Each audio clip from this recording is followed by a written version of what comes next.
Hello friends, Mr. Mathis here. Today we're going to talk about our first part of the independent subjunctive series.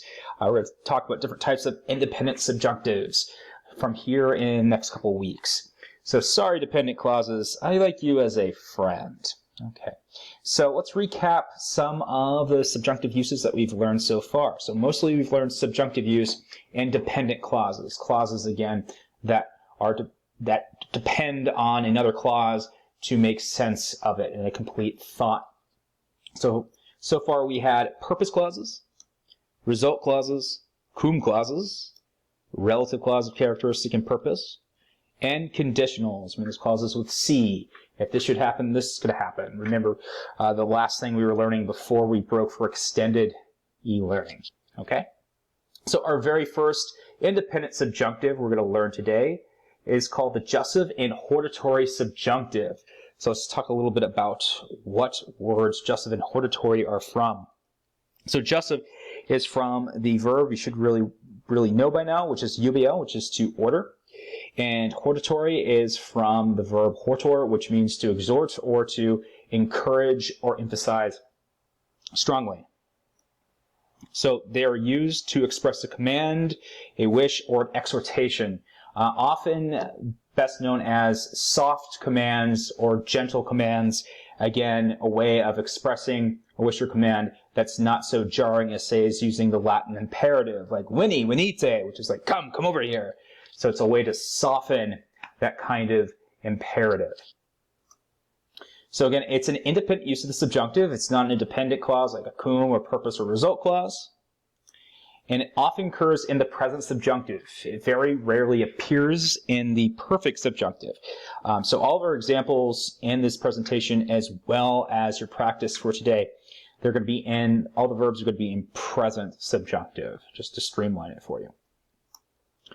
Okay, so difference between jussive and hortatory. The jussive occurs in third person, and the hortatory occurs in the first, but they are both translated the same, usually with let. So again, I'm not going to have you tell me the difference between the two. Just know that they're both translated pretty much exactly the same. So the first one, we have a jussive subjunctive example, veni ought, which is in the third person singular. You can translate that with the word let here. Let him come, or let her come. Again, that's jussive, third person. Now we have a hortatory, first person plural here, bebamos. Let's drink, or let us drink. Okay? So again, difference between jussive and hortatory is again just person, between first and third person. Hortatory with first person, often plural, and again, jussive with third person. All right, now to make a negative hortatory or jussive subjunctive, you basically just put ne in front of it. It's very easy. For instance, we have ne hoc faciat. Here's a negative jussive subjunctive. Let him not do this. So again, very simple. Just to make it negative, you just stick a ne in front of it. All right, so there are a couple more tips on translating the jussive hortatory subjunctive. In addition to let, you can translate the jussive hortatory subjunctive with may or should. Again, adding a couple more words to your arsenal to make the translation sound the best you can. So we're going to take a line of Cicero here. Arma togae cedant.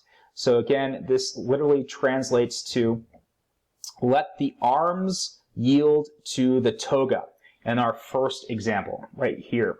So again, meaning let discussion in the forum among senators be precedent over our issues versus fighting in battle. Okay, so that's basically what that means here. So again, you can use the traditional way of translating this jussive with let, or again, you can use should. Another way, we could say the weapons should yield to the toga. Or we can use may, the weapons may yield to the toga. And like I just said, the easy way to do it is just using our trusty word let the weapons yield to the toga. So again, a couple more words that you can use to translate both of these. All right, so again, it's a very simple thing to grasp. Again, let, may, or should. The next thing I'm going to have you do today is go through a Google form practicing, again, this type of independent subjunctive, the jussive and hortatory. All right. Good luck. Volete.